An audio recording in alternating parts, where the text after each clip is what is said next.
Dear children, good morning. I would like to continue the poem today. That is the Song of India, which is by V.K. Goka. In the previous class, I have taught you about the part 1. But now I would like to continue this poem from the stanza number 3rd and 4th, because in that previous class I have completed the 2 stanzas.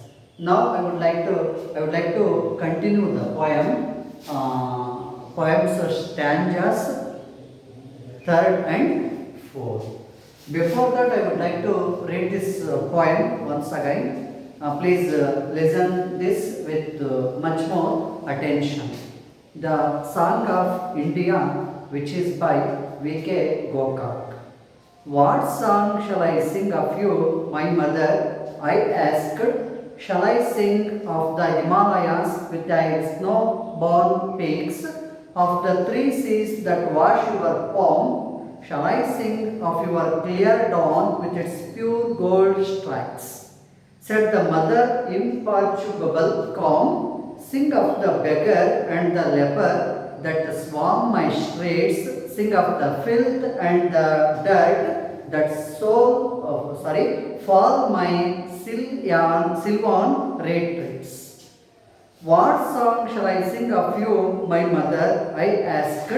Shall I sing of your rock-cut temples, epics in stone, of your children that died to call you their own, their very own? Of the seers and prophets that hewed and straight path for the man that pilgrims alone, said the mother in indignant words that beat into my ears like a gong, that flew about me, a pitiful thing, like great white birds sing of the millions that toil, sing of the wrinkled face, indexing ignorance, sing of the helpless child born in a bleak, dark home. Nervous, I yet would ask, deeming it my task, what song shall I sing of you, my mother? What song? Shall I sing of the dam and the lake, of steel mills, the ship-building yard, of the men that work hard to technologize, to put you on the pace of the atomic age? Said the mother, of these you may sing, but you sing also of the strikes early and late of iron men that come in their wake, of class war and its correlate. Querulous, I said, is there no song that I can sing of you? Art whole unalloyed, a song bathed in the stainless blue, unvaporing in the white. At that the mother rose draped in blue sky. White, milk white oceans heaved round her. Their waves were the entrancing and enthroning light on which she sat and wrote the book of the morrow. For her forehead opened like earth's destiny, yielding the sun gold, cancelling all sorrow. It was clear dawn, like a nightmare fled the night, and the sunbeam was as the hand that saves. Now, dear student, I would like to continue this poem from the stanza number 3rd and 4th. 3rd and 4th. In the previous 2 stanzas, they tells us that the poet or the author wants to sing a song about the physical beauty of India.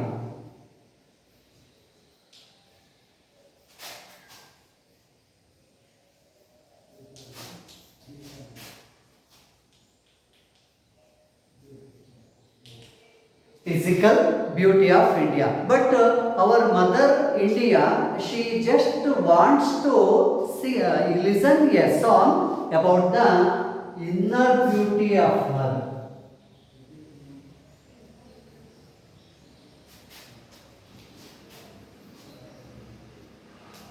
Inner beauty of her. We are seeing this main difference between them, because one is wants to sing a song about the beauty of India, but our mother India just she listens the song about the inner beauty of India. In those two stanzas, the poet wants to sing a song about the three seas which are washed the dirtiness in the seashore, and he wants to sing a song about the mountain regions or Himalayan mountain ranges. And also the poet wants to sing a song about the temples and about the epics in stone and about the children that died to call her their own. But here the poet wants to sing a song about the beauty of physical beauty of India, but our mother India just she wants to listen a song about the inner strength of our India, inner beauty of our India. So here the difference is she wants to listen a song about the lepers and beggars who are begging the alms in the streets, and the sing of the filth and the dirt that fall her Cillian retreats. And also she wants to listen a song about the sing of the millions that toil. That means she wants to listen a song about the toil. Toil means here labors. So you should sing a song about the laborers who are working hard to construct our India. First you sing a song about them. It is the intention of the Mother India. So and also she says to the poet to sing a song about the wrinkled faces. Wrinkled faces, that means old faces. Old faces means here you should sing a song about the old people. So she wants to listen a song about the old people, and also because the old people they are indexing the ignorance. They are indexing the what we call that in ignorance. But and also she wants to listen a song about the orphans. Orphans means here the children who haven't their parents. Who haven't their parents, they are called as orphans. So here the Mother India just wants to listen a song about them, about the orphans. So she said like this: sing of the helpless child born in a bleak, dark home. That means the children who haven't the parents, please sing a song about them. So in these aspects we are seeing the difference between them in those two first stanzas. Shall we go to the third stanza now? Nervous. Here the poet or the author wants to sing a song about the physical India. He wants to sing a song, but Mother India, she does not want to listen a song about the physical beauty of India. So during that time, the poet or the author became nervous. He yet would ask, deeming it is a toss. That means feeling that he wants to sing a song, or he must want to sing a song to Mother India. Then he continued, what song shall I sing of you, my mother? What song shall I sing of you? What song shall I sing of you? So tell me, what song? Shall I sing of the dam and the lake?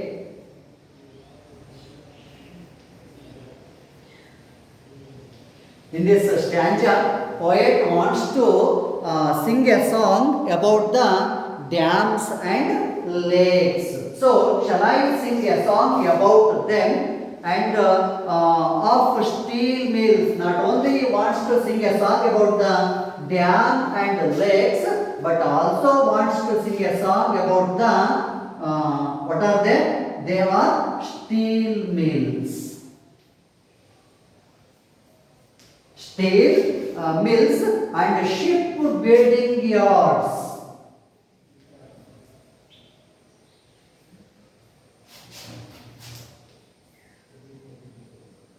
Ship building yards of the men that work hard to technologize to put you on the pace of the atomic age. So through these points, the author or the poet wants to sing a song about the dams and lake of our India, and also about the steel mills and about the ship building yards, because they are involving their work to construct our India, work hard to technologize or to construct our India to put her on the pace of the atomic age. During that time, mother said to him that, said the mother, of these you may sing, of these you may sing, but also sing of the strikes.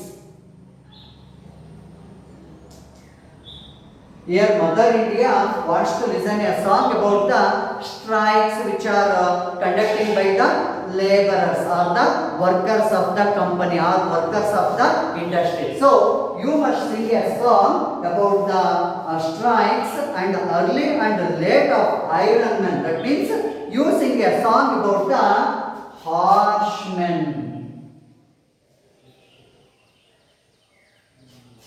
You sing of a song about the early and late of iron men that come in their wake of class war and its correlate. Before that, after that you may sing a song about the dam and lake, steel mills, ship building yards. Before that, you should sing a song about the strikes and the about the horsemen and about the class war and its correlates.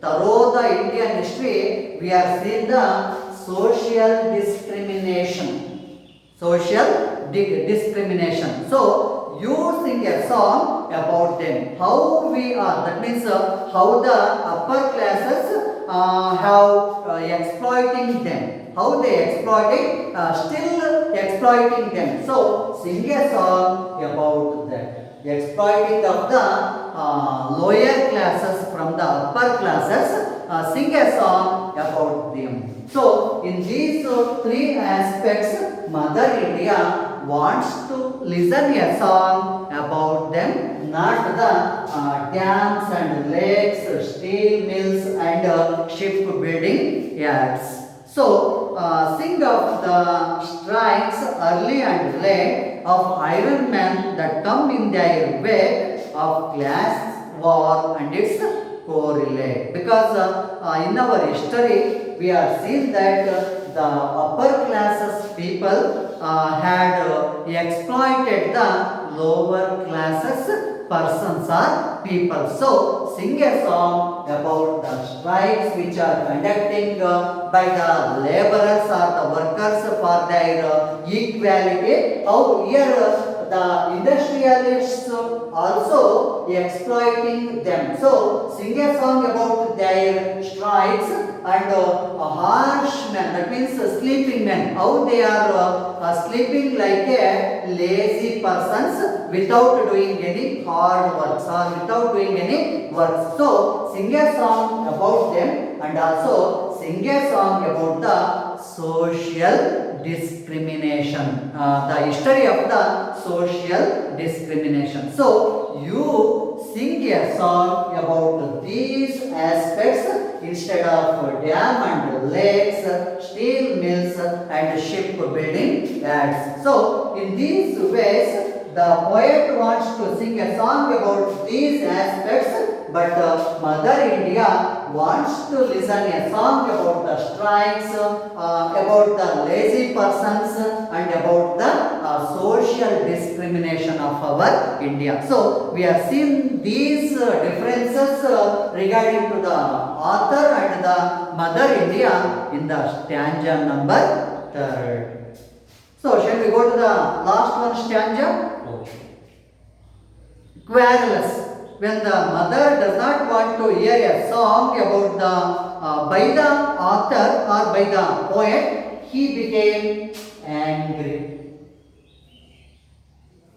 He became little bit of angry. So that is querulous. He said, "Is there no song that I can sing of you? Is there any song that I can sing of you? Art whole, unalloyed." That means a complete, purified song. Is it not sing of you? A song bathed in the stainless glow, unwavering in the white. So tell me, is there any song? Is there no song that I can sing of you? At that moment, the mother rose. Dear children, do you know the meaning of this rose? It is a homophone. Rose, R-O-S-E. Rose means it is word 2 for the present tense verb of this rose is here rise. So rose means here it is the past tense form of rise. So when she is not listening the song which is very apt to her, she at that moment she rose and draped in blue sky. She forms as a blue sky, white milk oceans heaved. That means covered her. Heaved means covered. So after that, she do not happy by the poet's views. She became or she converted into blue sky and milk white oceans with their covered round her. Their waves were the entrancing and enthroning light on which she sat. Sat means here it is the past tense verb of sit. Sit. This is a present tense verb. The past tense verb of this sit is here sat. After that, she on which she sat and wrote the book of Morrow.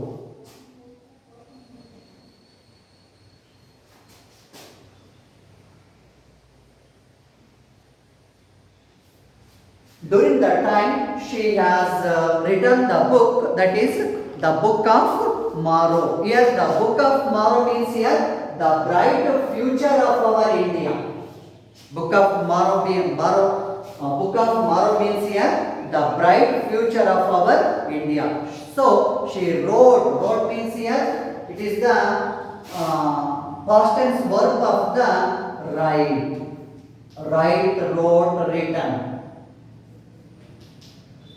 Okay, V1, V2, verb 1, verb 2. This is present tense verb, this is past tense verb.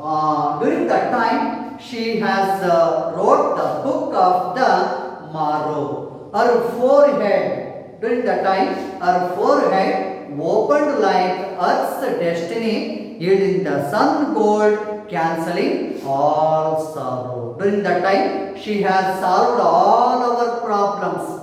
It is conveying like so. So, opened like Earth's destiny. That means she has removing our all sorrows. All sorrows means here unhappiness or the difficulties which the peoples live in. So she has removing by us, that is like Earth's destiny, yielding the sun gold, cancelling all sorrow. It was clear dawn. So these are the things the poet or the author just he has dreaming in his sleeping. Dreaming in his sleeping. So, when he awakened or when he woke up, it was clear dawn, like a nightmare fled the night, and the sunbeam was as the hand that saves. So, when he woke up, he find out the conversation between he and the Mother India. So, in these aspects, Mother India wants to listen a song about the inner beauty of our India, but the author wants to sing a song about the physical beauty of India. So in these ways, we are seeing the difference between their views. One is wants to sing a song about the what he wants to sing a song about them. They are just like the mountain, Himalayan mountain ranges and three seas, about the three seas and about the rock cut temples and about the epics in stone and about the children that died to call her their own and about the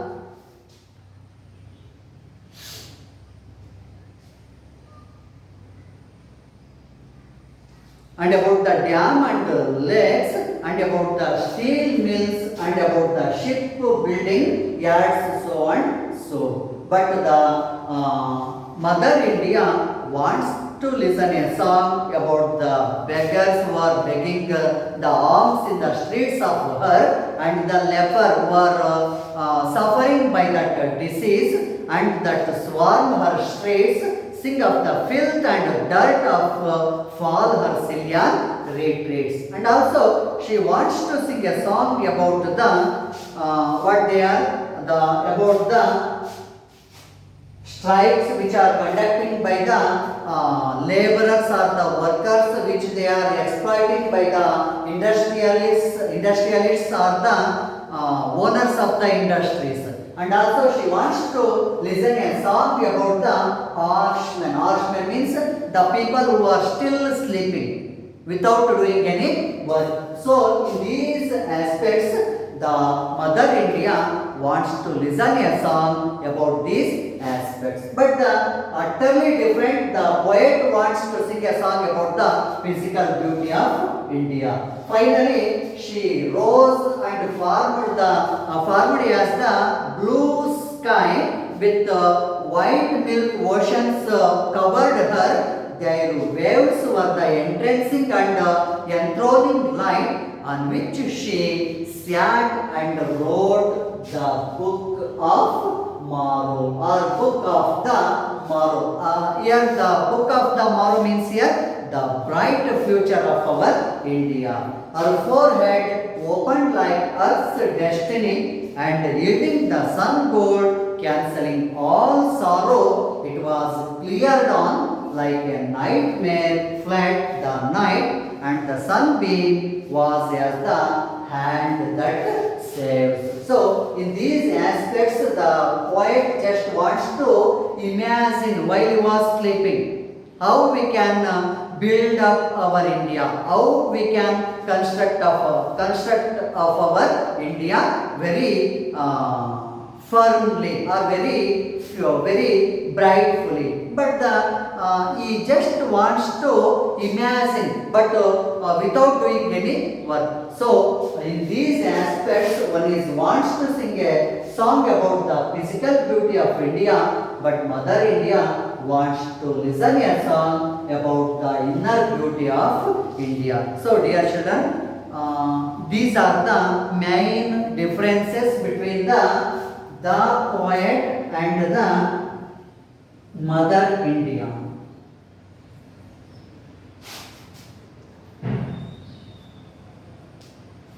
The poet and the Mother India. So, these two speakers are the main two speakers of this poem. They may ask 1 2 mark question to you like this. Who are the two speakers of this poem? Write about them. One is the poet. He is the first speaker of this poem, and the second speaker of this poem is our Mother India. So, dear children, it is the explanation about this poem, The Song of India, which is by V.K. Gokak. If you have any query or doubts regarding to this explanation, please ask me. Otherwise, I will give you the homework. Is there any query or doubts? Please ask me.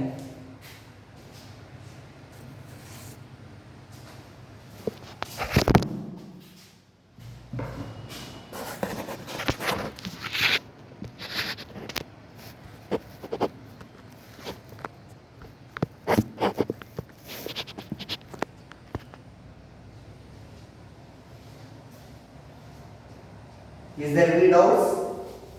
No doubts. Take your homework questions.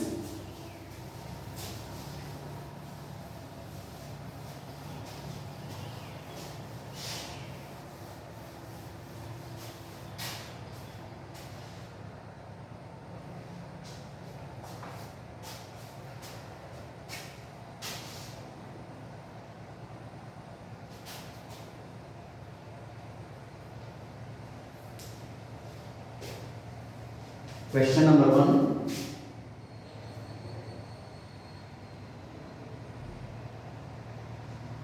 Why is the poem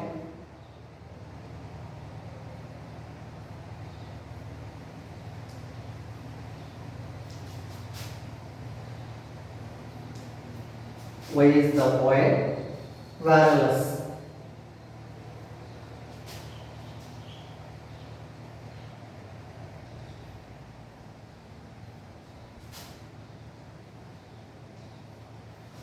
Wireless. What does he want to do?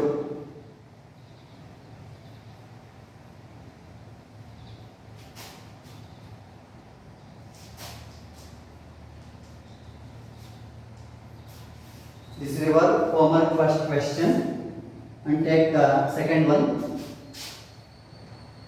What do the night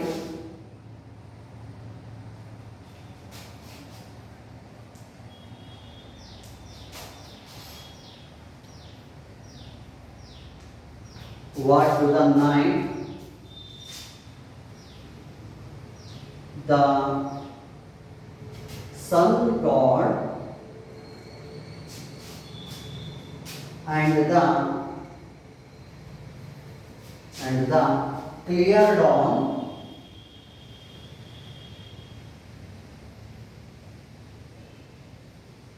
dawn represent?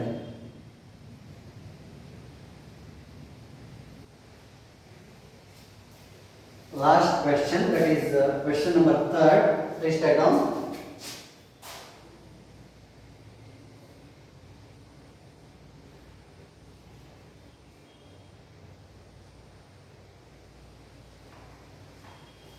Write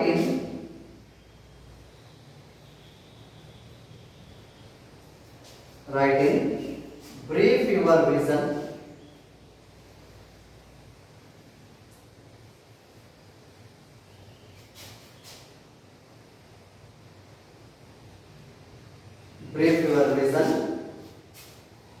of the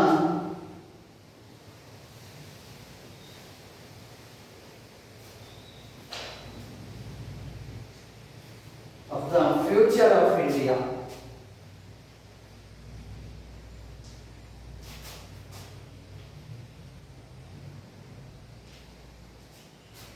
Future of India.